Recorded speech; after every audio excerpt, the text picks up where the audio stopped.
los problemas que tenemos como seres humanos, y esto inició desde el momento de la caída del hombre, cuando entró el pecado en el corazón del hombre, es que hemos crecido en nuestra habilidad de querer minimizar el pecado, de querer minimizar la maldad misma del pecado, la fealdad, por decirlo así, del pecado mismo. Y nos hemos inventado un sinfín de excusas, formas, metodologías de maquillar el pecado de tal forma que éste no se vea tan malvado, que éste no se vea tan horrendo, que éste no se vea tan genocida. Es parte de lo que el pecado mismo ha hecho en nuestros corazones. Nos ha convertido en buenos abogados del pecado muchas de las veces. Y cometemos pecado y queremos de una forma u otra, de una manera muy sutil o muy descarada, muchas de las veces, minimizar el pecado. Y no nada más en nosotros, a veces lo hacemos también con los demás. Alguien peca y queremos minimizar su pecado. Y puede ser por varias razones. Una, porque no entendemos el pecado que la persona cometió, o porque no queremos que la persona reciba las consecuencias por su pecado. Porque la apreciamos tal vez, pero la apreciamos de la manera incorrecta, porque aquel que aprecia a alguien, que ama a alguien, demuestra su pecado, ¿cierto? Le pone una etiqueta a su pecado, le pone nombre a su pecado para que entonces esa persona pueda tener la oportunidad de arrepentirse de su pecado. Y entonces estar bien con Dios, reconciliarse con Dios. Ese ha sido el va y viene con este tema del pecado por generaciones y generaciones en los asuntos de los hombres. Pero Dios nunca nos habló de esta idea, de esta práctica de minimizar el pecado. De hecho, eso es lo que vamos a tratar hoy en el libro de Levítico precisamente.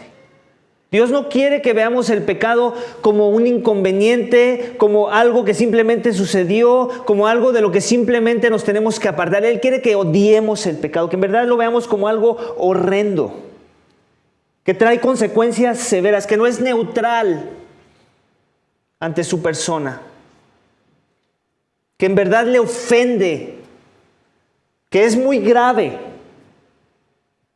Él quiere que crezcamos en la doctrina del pecado, que profundicemos en ella, que no estemos conforme con lo primero que nos dijeron de esta, que profundicemos, que veamos en verdad qué tan severo es el pecado. Y yo creo que no hay mejor capítulo de la Biblia, aunque muchos capítulos de la Biblia hablan con respecto al pecado, no hay mejor capítulo de la Biblia para profundizar y llegar al centro, al corazón de cómo Dios ve el pecado, que el Levítico capítulo 4 que acabamos de leer. Levítico capítulo 4 es muy instructivo en esa dirección, iglesia, como ahorita lo vamos a ver. El pasaje es largo, es el doble de tamaño del que vimos la semana pasada, y con eso no quiero que te espantes, no va a ser el doble de tamaño del tiempo que va a durar el sermón. Me voy a enfocar en las cosas centrales del pasaje. Mucho de lo que vemos en el pasaje se repite y no voy a repetir una y otra vez lo que ya se repite, simplemente voy a traer a la atención tal vez las diferencias que hay entre una sección y la otra. Y de la misma forma que hicimos la semana pasada, no enumeré el pasaje, así que tienes que poner mucha atención. No te voy a dar pistas de dónde estamos, simplemente te voy a hablar en referencia a lo que el pasaje está, y tal vez te voy a dar un poco el contexto de dónde estoy sacando esta idea de la que te voy a estar hablando. Así que tengo 2, 4, 5 énfasis que quiero traer a la atención de nuestro pasaje esta mañana. El título de mi mensaje esta mañana es este: el Dios Santo que perdona al que comete pecado. Sí, el pecado es muy severo ante los ojos de Dios. Y como un Dios santo que Él es, lo odia. Pero también Él es un juez santo y amoroso que perdona el pecado. En verdad lo perdona, como vamos a ver en el texto esta mañana. Pero vamos a profundizar en esta idea de cuánto Dios odia ese pecado primeramente para que entonces su perdón nos sepa a gloria. ¿Tiene sentido? Si tú ves la fealdad del pecado como Dios lo ve, entonces vas a poder entender su perdón como Él quiere que lo entiendas. Lo vas a ver como el más grande regalo que cualquier hombre o mujer que ha caminado en esta tierra puede recibir. Pero si tú no ves el pecado como Dios lo ve, tú vas a hablar tal vez del perdón de Dios, pero vas a hablar del perdón de Dios como si estuvieras recibiendo el perdón de cualquier otro hombre. Y Dios no es cualquier otro hombre. Él es un ser divino, infinito, santo, que odia el pecado, que odia la maldad, que odia la injusticia. Amén. Vamos a profundizar en ello, iglesia. Y el primer énfasis que quiero que veamos del texto, no lo voy a volver a leer como normalmente es mi costumbre, en verdad es muy largo y tampoco quiero que el sermón sea muy largo, más bien quiero que se te queden cosas. Quiero que te lleves cosas a casa sobre las cuales puedas meditar y puedas aplicar a tu vida. Amén. El primer énfasis que quiero traer a la atención esta mañana del texto que ya se leyó, Levítico capítulo 4, versículos 1 al 35, es que el pecadito es cosa seria a los ojos de Dios. Qué raro ese énfasis que estamos dando en la palabra pecado, ¿no? Pecadito, el diminutivo de la palabra. Pecado, pecadito, pecadote, el pecadito. ¿Por qué el pecadito? Te preguntarás. ¿De dónde sacas ahora tú, Omar, esta idea del pecadito? Y cómo el pecadito es cosa seria a los ojos de Dios. Por lo que dice el texto. Voy a leer una sección, por ejemplo. Dice, capítulo 4, versículo 1, y dice, entonces el Señor habló a Moisés. Esto es un segundo oráculo, por decirlo así. Así inició el libro de Levítico, que Dios habló a Moisés. Pareciera que hubiera habido alguna pausa en la interacción con Dios, en la revelación divina que Dios estaba dando a su siervo Moisés. Y aquí vemos como que una continuación de lo que Él quiere que siga instruyendo al pueblo de Dios. Algo que es bueno traer énfasis aquí también es que Dios no nada más habló a Moisés como en código secreto, como diciendo, esto te lo revelo a ti, que eres un líder. No, Él dice, el Señor habla a Moisés, di a los israelitas. ¿A quién se lo tenía que decir? A todo el pueblo. Todo el pueblo tenía que estar enterado de esto, no nada más los sacerdotes, no nada más Aarón y su descendencia, o Moisés, el líder de Israel en ese momento. Todo el pueblo tenía que tener entendido de esto que Dios iba a hablar, porque era muy importante. Dice, di a los israelitas, si alguien peca inadvertidamente, esa es la palabra. O otra mejor traducción sería sin intención. Si alguien peca sin intención, ¿alguna vez has escuchado? ¿Alguna vez tú mismo te has justificado en esa dirección? No, sí lo hice, pero no sabía que era pecado. No, sí lo hice, pero no era mi intención lastimarte. No era mi intención dividir a la iglesia. ¿Alguna vez lo has escuchado? No era mi intención ofender a nadie. Y empieza la justificación, ¿cierto? Empezamos a usar el artefacto de la justificación, al cual nos hemos convertido muy buenos en eso. En eso nos hemos convertido en unos atletas, en unos másters de la justificación. No, lo hice, no sabía. En algún momento, manejando allá en el norte, cuando vivíamos en Canadá, usé el GPS, tenía que ir a una dirección que no conocía. Y me metí en una calle que el GPS me dijo que me podía meter. Y cuando me di cuenta, pude ver la señal que era sentido contrario. Y una patrulla ya estaba ahí, como que ya sabía que el GPS tenía ahí un glitch que mandaba a todo mundo en esa dirección. Y lo primero que hice, mi primera reacción fue meterme al estacionamiento de una casa, o sea, su garage, que era abierto, o sea, no invadí la casa como tal, pero sí el garage que le llaman el driveway, ¿ok? Que es como que está al lado de su jardín, por decirlo así. Y me quedé ahí y yo dije, que piense que esta es mi casa. ¿No? Pero después como que yo veía que no me soltaba la mirada y dije, no, esto no va a funcionar. y yo no quiero estar aquí, yo quiero llegar a donde tengo que ir. Y al final ya me eché en reversa y iba ya a tomar la dirección que me correspondía. Y me hizo la pregunta, ¿usted no sabe que está en sentido opuesto? Y fue mi excusa, rápidamente mi excusa era verdadera. Era verdad, en verdad era verdadera. Yo no estaba planeando infringir la ley de tránsito. Pero sin importar si yo no lo había planeado o no, la realidad era esta, que la estaba infringiendo. Y yo debía de recibir alguna consecuencia por haber roto esa ley. ¿Estamos de acuerdo? No era mi intención, pero a pesar de que no fue intencionado, yo había roto la ley. Y bueno, ese día yo creo que se levantó de buenas y me dejó ir. Le expliqué que el GPS me mandó esa dirección, que yo no conocía la zona, y entendió mi explicación. Pero muchas veces así sucede en la vida, ¿cierto? Muchas veces es verdad que por ignorancia pecamos en contra de una persona. No sabíamos que eso era una ofensa, o que iba a causar un problema, o que iba a lastimar a alguien. Pero no por eso Dios dice, no pasa nada, eres una persona muy buena. Dios no lo ve así. Eso es lo que yo no veo eso en el pasaje. El pasaje dice que cuando, otra vez lo voy a volver a leer, si alguien peca inadvertidamente en cualquiera de las cosas que el Señor ha mandado que no se hagan, o sea, hay una ley, Dios ya dijo que algo no se debía de hacer y alguien pecó sin intención en esa dirección.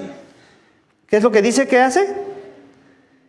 Y hace alguna de ellas, si el que peca es el sacerdote, o sea, está empezando a definir categorías. Vamos a empezar con el sacerdote, ¿qué les parece? Trayendo culpa sobre el pueblo. Esta es otra cosa que también sucede con nuestra dinámica de querer justificar el pecado y minimizarlo. Las filosofías humanas están diseñadas, y ahora en nuestros tiempos, tristemente, para querer remover la culpa de aquel que comete pecado. ¿No? Las cárceles ya no se les llaman cárceles por haber transgredido, ya son centros correccionales. Y muchas veces al que está en la cárcel lo ven como un enfermo.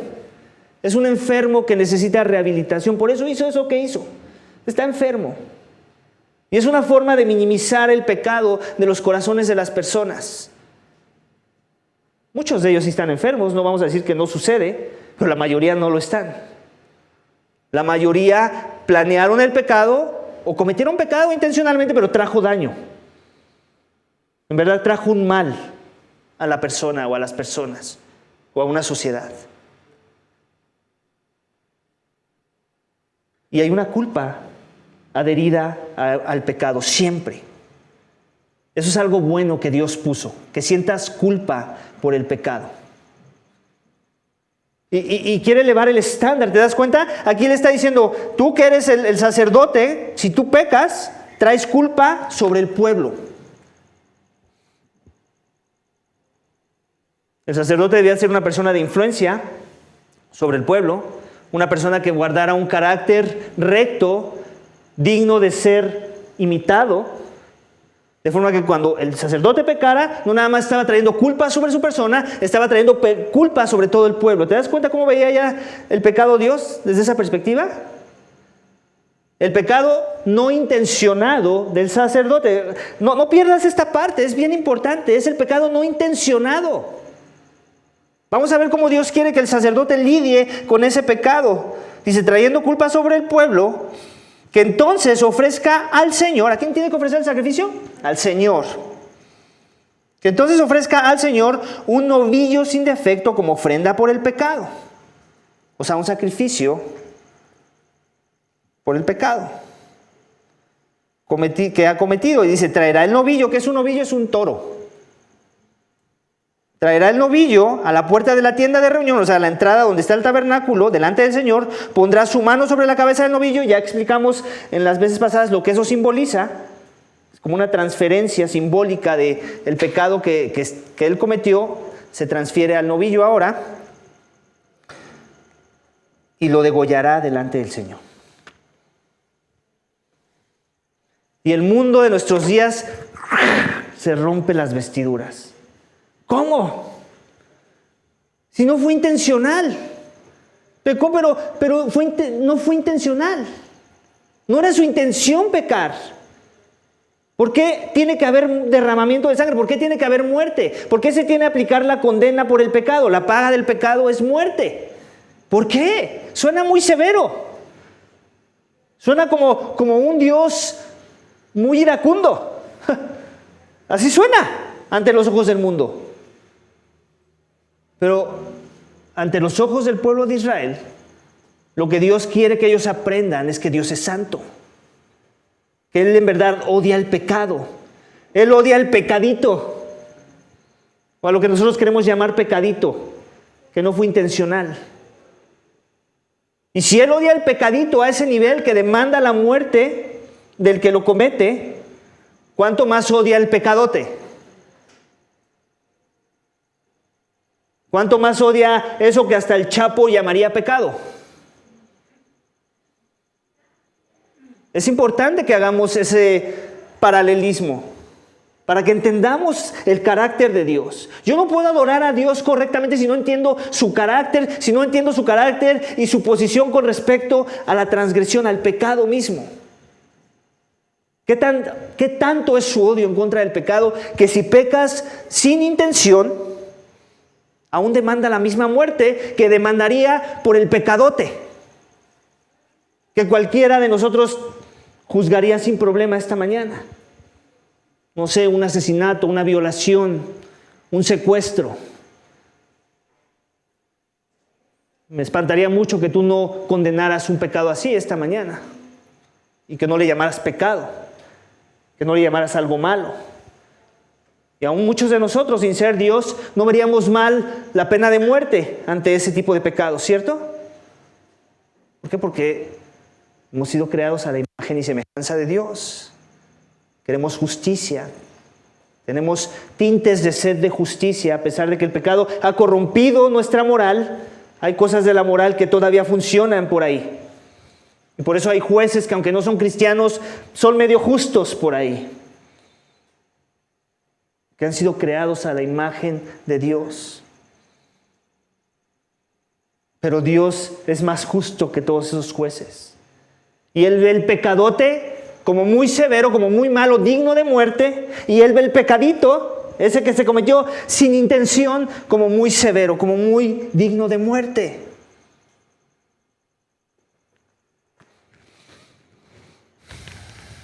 Eso nos lo dijo en el versículo que acabamos de leer.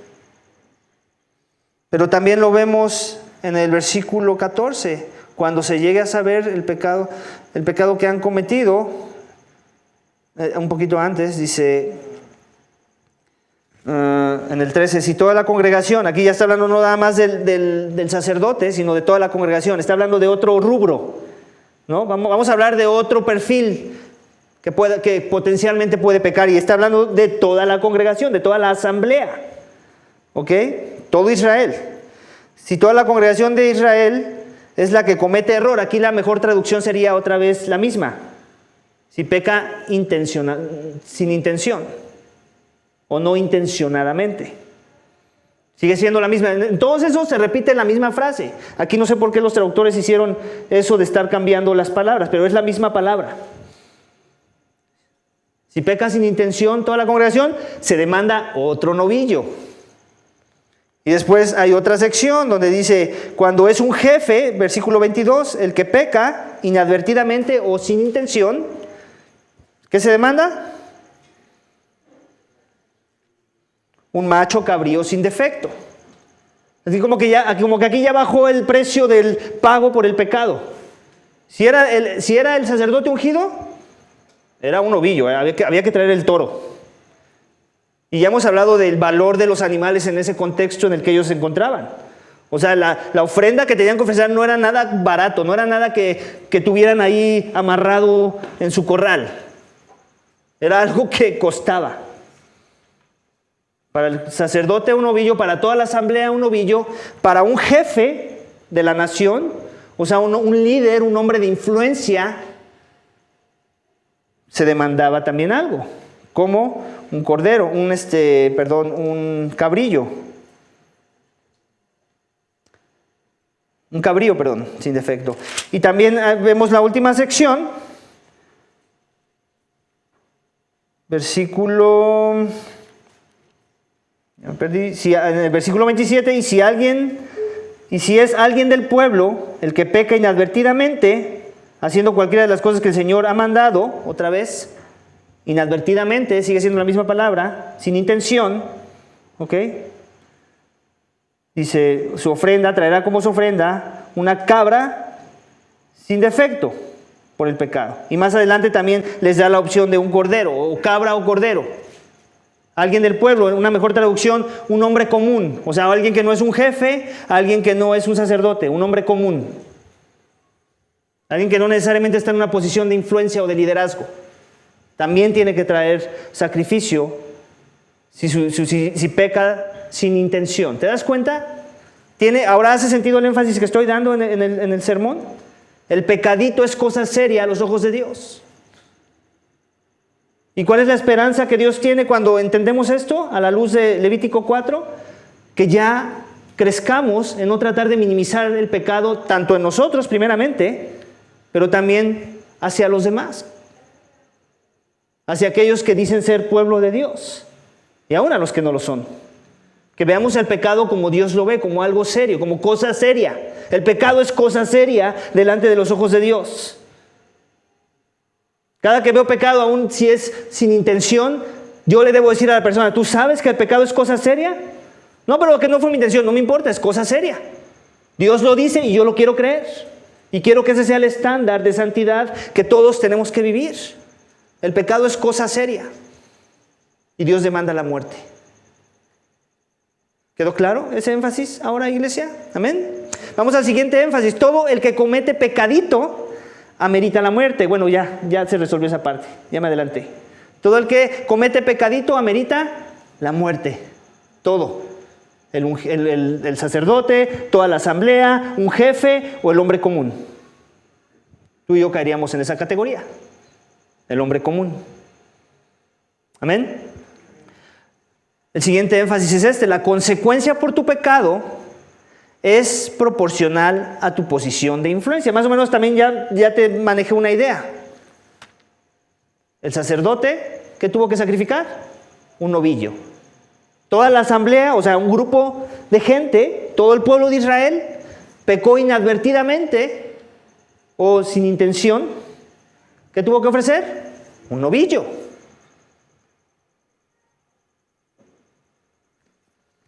Todos tuvieron que ofrecer un animal. Aquí nadie se escapó, aquí Dios le dijo, tú trae una ofrenda de grano. Dios pidió muerte por ese pecado. Así de severo es Dios con el pecado y con el que lo comete. Mereces la muerte. ¿Por qué? Porque Dios es amor. Otra vez. No lo convirtamos en un villano. Cuidado con donde tu corazón esté convirtiendo a Dios en un villano. Porque si estás llegando a esa conclusión no estás entendiendo nada del texto. Si Dios ama, si Él en verdad es el juez más justo de toda la tierra, si en verdad Él es amor, Él tiene que odiar el pecado. Amén. Entonces vemos como la proporción y lo podemos ver hasta en ejemplos de la vida real. En la semana me enteré, o la semana pasada creo que fue la pasada, no fue esta semana, me enteré de un predicador, no voy a dar el nombre porque no se trata de hacerle mala fama, y porque creo hasta ahorita se sigue mostrando ser un verdadero hermano en Cristo, pero es un hermano de influencia, de mucha influencia en Norteamérica. Y lo bajaron del púlpito por un momento. No va a poder predicar por un tiempo. Su nivel de influencia es muy alto. No nada más tiene una mega iglesia, no nada más tiene campuses, y no nada más es director de muchos ministerios para eclesiásticos. Y lo bajaron del púlpito. Va a estar por un tiempo no teniendo la influencia sobre el pueblo de Dios en la enseñanza. Y la razón por la que lo bajaron del púlpito sería la razón por la que la mayoría de los que estamos aquí, con excepción mía, no se les diría que tendrías que dejar de servir. Él estuvo enviándose mensajes que ni siquiera eran sexuales o con una dirección a buscar el adulterio, por decirlo así, con una mujer. Esos mensajes aún su esposa sabía de ellos, o sea, no era nada secreto. El esposo de la mujer esta también sabía de ellos. No era nada secreto, en verdad no parecía hacer nada malo. pero a la luz de una hermana que tenía el discernimiento suficiente para ver que los mensajes tampoco eran apropiados, que vinieran de alguien con la posición que él tenía, se le trajo a su atención. En el momento él no lo recibió, pero después lo habló con sus ancianos. Mira, esto sucede, esto me trajeron a mi atención. Ellos, haciendo un análisis más profundo a la luz de la santidad que Dios demanda de aquellos que les sirven, detectaron que había un problema. Algún problema en el corazón en el que él tenía que trabajar. Y le dijeron, tú no puedes por ahorita, necesitamos restaurar, encontrar qué es lo que está mal en tu corazón. Porque algo está mal. Todavía no tenemos bien el diagnóstico, pero definitivamente algo no está bien. Y él, en su misión, entendiendo la gravedad del asunto y sobre todo entendiendo su posición de influencia, dijo, yo me someto. Habló con su congregación y no sabemos cuánto va a tardar en que sea restaurado. Pero ¿de qué estamos hablando? De la misma idea. Si el sacerdote peca, se demandaba un sacrificio y el sacrificio era muy costoso. En este caso, este hermano pecó, se demanda un costo grande por su pecado. Las consecuencias son más grandes dependiendo de tu posición de influencia. Otra vez, quiero hacer esta aclaración porque es bien importante. Eso que él hizo no hubiera demandado que cualquiera de los que sirven en la producción o aún en la alabanza tuvieran que dejar de servir. Tal vez sí hubiera demandado algún tipo de exhortación o un discipulado. Pero en el contexto de él, por su posición de influencia, eso era lo que demandaba. Es importante que veamos que hay distinción dependiendo de la audiencia o del perfil de la persona que comete pecado. Según tu posición de influencia, según las consecuencias de tu pecado. Y según el impacto también de tu pecado. Porque suponiendo que si hay algo malo que lo iba a llevar en una dirección totalmente torcida, tal vez no sea el adulterio. Imagínense una persona con tanta influencia cometiendo adulterio. El impacto y el daño que su pecado iba a traer a la comunidad de fe, en este caso su iglesia, pero también a todo el mundo cristiano que lo reconoce como un maestro de influencia. Y la vergüenza, la culpa, que trae vergüenza, que iba a traer también ante los ojos del mundo.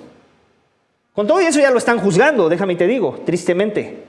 A pesar de que están haciendo las cosas bien, están siguiendo procesos sanos y bíblicos, ya sabes, no falta los que quieren tener su opinión, ya hemos hablado de eso, Santiago, los que no saben refrenar su boca, ya están opinando y poniendo ahí cosas bobas en las redes sociales. En vez de orar por él, en vez de orar por esa iglesia, en vez de orar por él, en vez de orar por sus ancianos, en vez de quedarse callados. Ni siquiera tienen los detalles de nada y ya están hablando. Tenemos que tener mucho cuidado y mucho temor de Dios también en ser parte de algo así, si no somos llamados a ser parte de algo así. Amén. Entonces la consecuencia por tu pecado es proporcional a tu posición de influencia. Eso siempre va a suceder. Siempre. Y tenemos que entender ese principio. Porque si no lo entendemos y algún día sucede en nuestra iglesia y vemos que damos un trato del pecado de alguien que estaba como encargado de algún ministerio, que no le dimos a alguien que cometió el mismo pecado, pero que no era el encargado de ese ministerio, y muchos pueden pensar, ¿por qué no se le trató igual? Cometió el mismo pecado, esto es injusto. No lo es. Tenemos que aprender a discernir cosas y entender que según tu posición de influencia va a haber un impacto, tanto de daño, pero también como consecuencias por tu pecado. Amén. Por la gracia de Dios, ahorita no estamos ahí. Bueno, sí estamos ahí, pero nos tienen que enterar ahorita de eso. Pero se enterarán en la reunión de miembros. ¿Sí me entienden? Esto es bien importante que se entienda, porque si no lo entendemos, vamos a manejarnos como cristianos shallow, pocos profundos, que no sabemos discernir cosas. Que queremos manejarnos con un amor torcido que el mundo nos vende, de que no debe haber consecuencias por nada, aun si es un pecado no intencionado, mucho menos. Es importante, iglesia, que crezcamos en estos temas de la santidad, de cómo Dios ve el pecado, para entonces poder entender lo que sucede cuando hay consecuencias por el pecado y poder estar unidos ante esa situación cuando esa situación suceda. Amén. el siguiente énfasis es que Dios perdona todo tipo de pecado. Ya estaba sonando muy duro el sermón, ¿cierto? Esto está muy duro. ¿Dónde está la gracia? Ese es el punto del sermón. Ese es el punto del pasaje, que Dios odia el pecado, pero Él es lleno de gracia. Él es lleno de misericordia. No importa si cometiste pecadote o pecadito, Dios te quiere entregar su perdón. Y te lo quiere entregar no en tus términos, como vimos la semana pasada, sino en sus términos.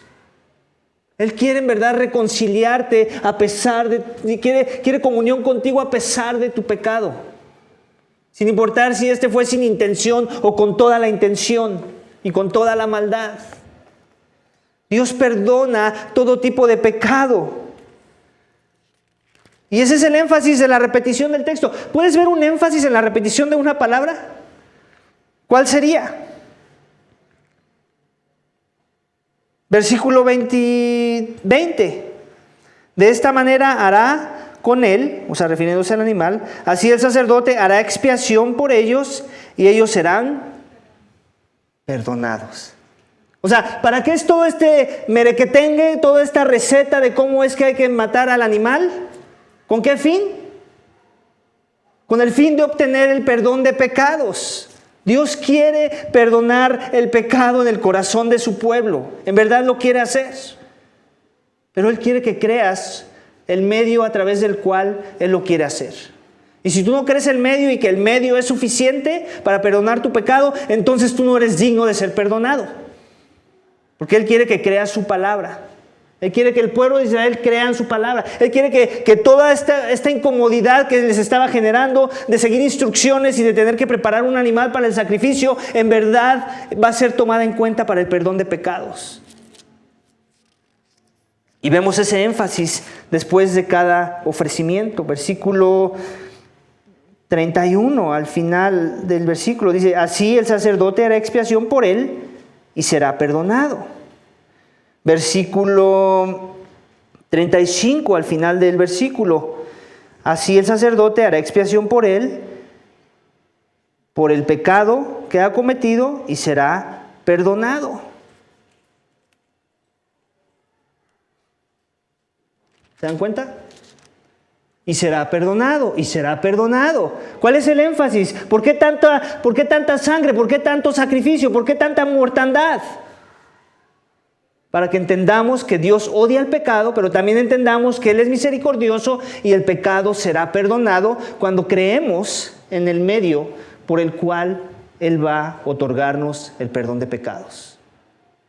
¿Queda claro?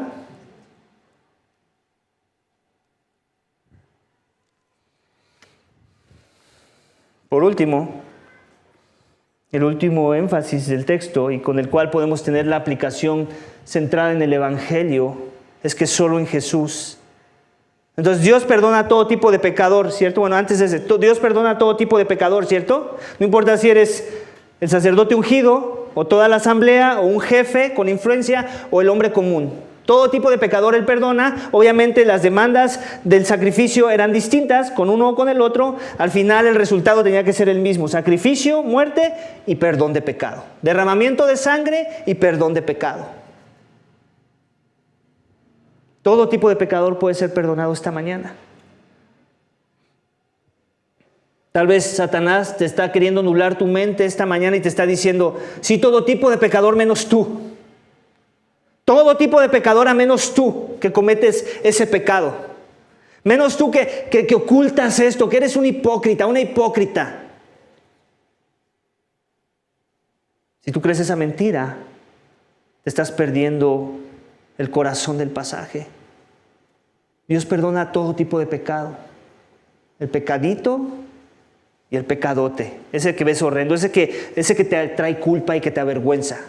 Ese que si pudiéramos con un aparato tecnológico que alguien se inventara, pudiéramos hacerte una lectura de tu mente y pudiéramos poner esa lectura de esos pensamientos, esas cosas que has hecho en un chip y después la pudiéramos proyectar aquí, saldrías corriendo. Ni siquiera te esperarías a ver si funciona la cosa o no.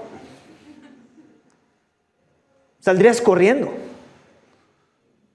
Yo también saldría corriendo. Todos saldríamos corriendo. Porque el pecado trae vergüenza, ¿verdad? El pecado lo acompaña la culpa. Y Dios no quiere que vivas con la vergüenza ni con la culpa. Él quiere que en verdad creas que Él perdona ese pecado. Pero quiere que lo creas, que creas que lo perdona en los términos en que Él propone perdonarlo.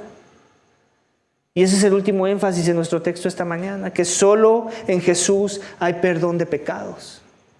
Solo en Jesús hay perdón de pecados. En el libro de Hebreos dice que el sacrificio de animales no puede quitar el pecado. El sacrificio de animales simplemente era una sombra que estaba preparando a un pueblo para entender la gravedad del pecado, lo que demandaba el pecado, con la esperanza de que confiaran en Dios y en su provisión para el perdón de los pecados. El sacrificio que el pueblo de Israel tenía que estar haciendo, este tipo de sacrificios, esta era una práctica constante en el pueblo de Israel. El sacrificio, como ya lo dije antes, no es que ellos hacían sacrificios, ellos eran sacrificios. Esa era su identidad, un pueblo de carniceros. Por eso eran conocidos, por matar animales. ¿Con qué fin? Dios les quería enseñar, los estaba instruyendo. Era la escuelita para poder graduarse. Era la preparación, la antesala del mejor sacrificio. Era la sombra de aquel que era la sustancia. La conclusión a la que tenían que llegar, esto es ridículo. Año tras año peco, aún lo hago sin intención. ¿Cuándo se va a acabar esto?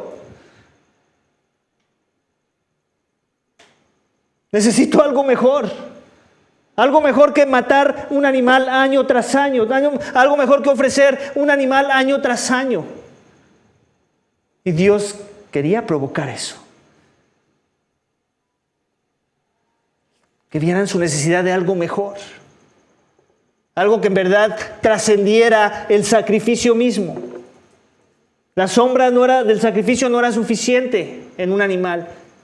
Ellos necesitaban la substancia y Dios envió la substancia. Amén. Solo en Jesús hay perdón de pecado. Jesús es el Cordero inmolado que quita el pecado del mundo. De todo tipo de pecador.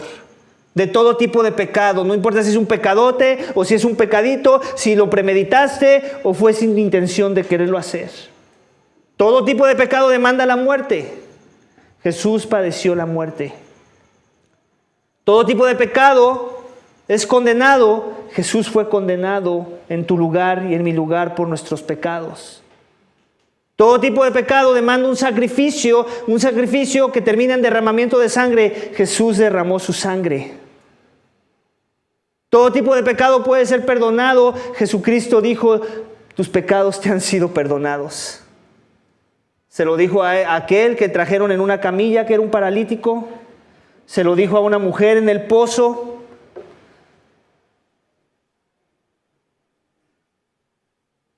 Y te lo dice a ti esta mañana. Tus pecados pueden ser perdonados. Eso que mi padre enseñó al pueblo de Israel,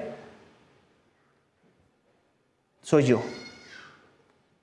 Se cumple en mí. De mí te quería hablar mi Padre.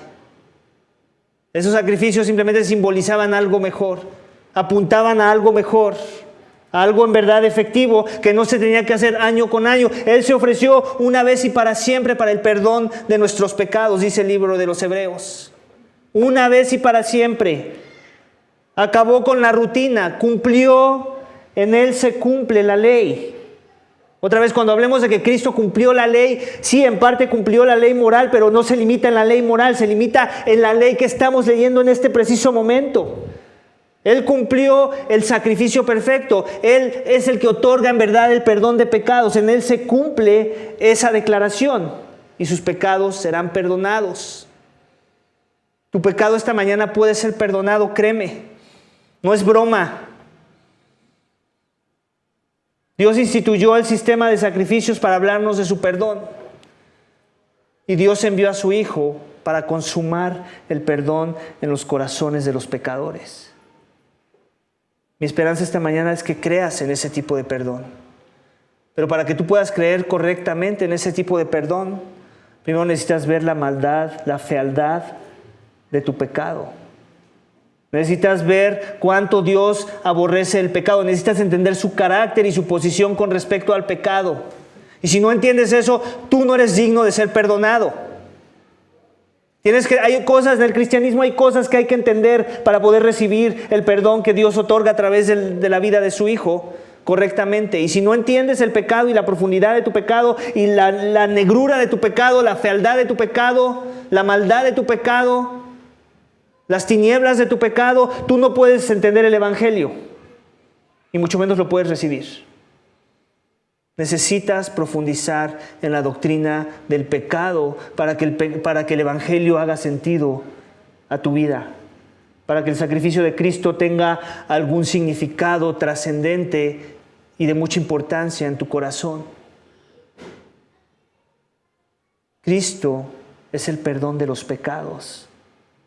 Él vino a pagar por tus pecados. Él fue clavado a una cruz por el perdón de los pecados.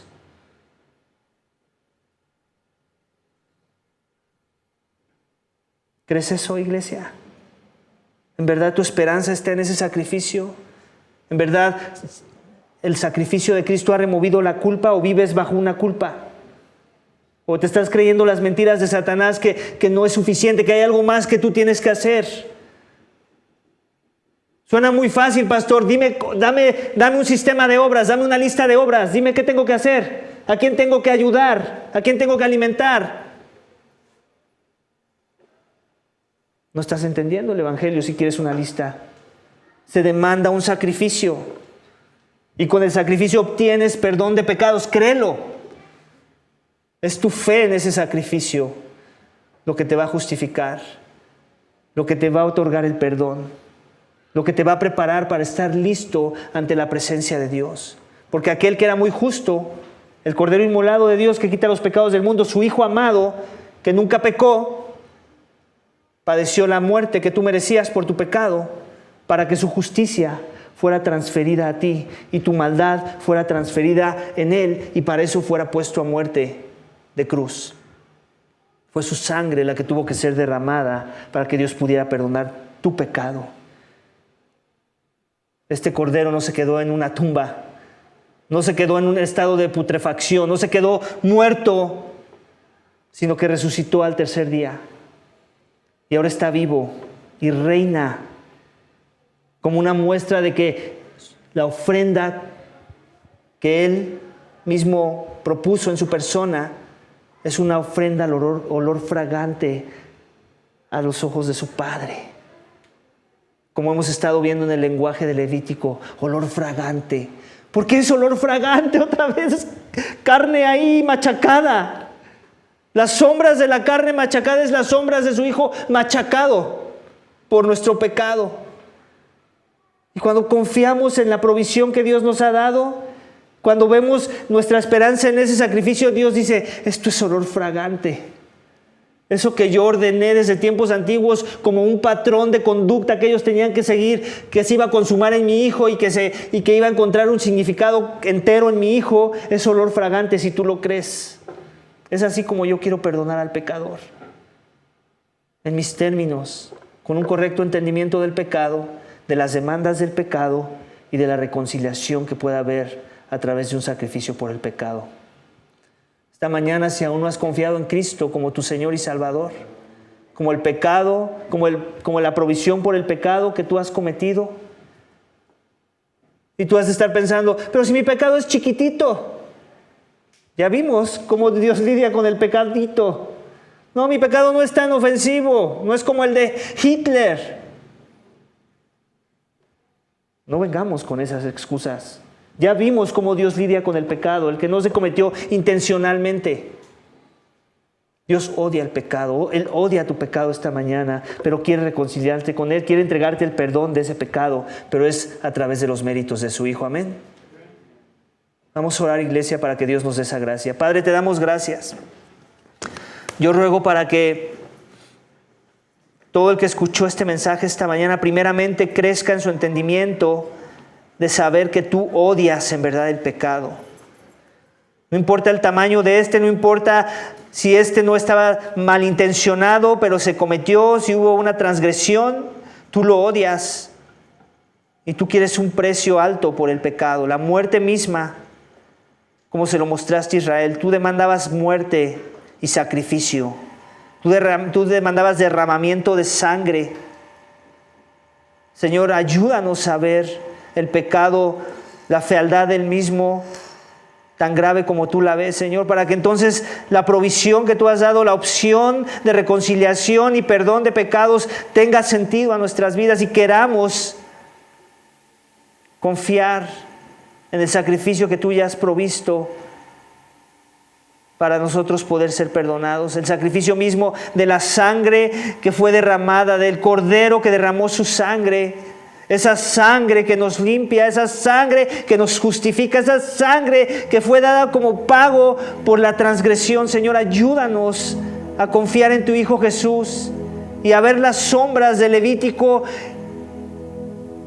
y ver el cumplimiento de esas sombras en la persona de tu Hijo amado. Gracias por amar tanto, Señor, por amar tanto que odiaste tanto el pecado y que se demandó un sacrificio perfecto, sublime, muy alto, como pago por el pecado. Y gracias porque a través de ese sacrificio tú perdonas, en verdad perdonas a todo aquel que se arrepiente de sus pecados y viene humillado a los pies de tu Hijo. Gracias por los que ya hemos recibido ese perdón. Yo ruego esta mañana por todo aquel que ve esto como locura, porque en verdad es locura para aquel que está perdido, pero para los que hemos creído es reconciliación, es perdón y es salvación. Te lo pedimos y te damos gracias en el nombre de tu Hijo amado Cristo Jesús. Amén.